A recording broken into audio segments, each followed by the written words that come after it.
তো আমরা আমাদের মনে হয় যে আমাদের জায়গা থেকে আমাদের শ্যুটটা খুব সাকসেসফুল এবং আমরা সাকসেস যে সবাই এটা নিয়ে কথা বলছে।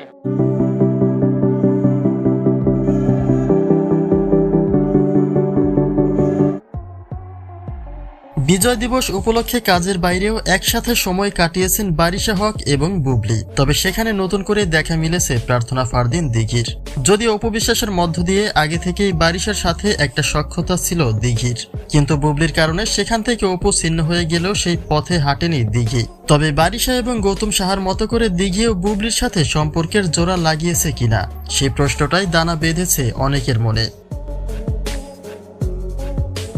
বিজয়ের 53 বছর পেরিয়ে গেলেও বাঙালি জাতির কাছে তা স্মরণীয় হয়ে থাকবে অনন্তকাল। প্রতি বছরই এই দিনে শহীদদের স্মরণ করে বিনম্র শ্রদ্ধা প্রদান করা হয়, যারই প্রেক্ষিতে সকলের মধ্যে নিজেকে ভিন্ন ভিন্ন সাজে সাজিয়ে তুলতেও দেখা যায়, যার ব্যতিক্রম এবারেও নয়।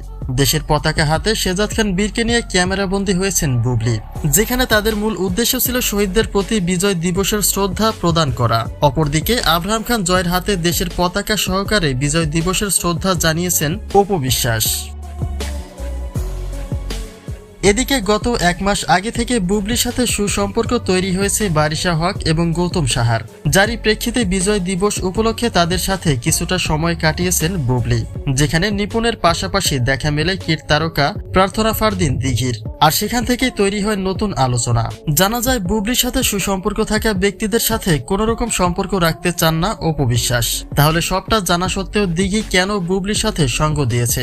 দীর্ঘদিন ধরে দিঘিকে ছোট বোনের চোখে দেখে এসেছেন অপবিশ্বাস, কিন্তু তারপরেও সেই বুবলির পাশেই কেন দিঘিকে দেখা যাচ্ছে? তবে কি বারিশা এবং গৌতম সাহার মতো করে প্রার্থনা ফারদিন দিঘিও অপবিশ্বাসের থেকে দূরত্ব বাড়িয়ে বুবলির সাথে সম্পর্কের ঘনিষ্ঠতা বাড়াচ্ছে?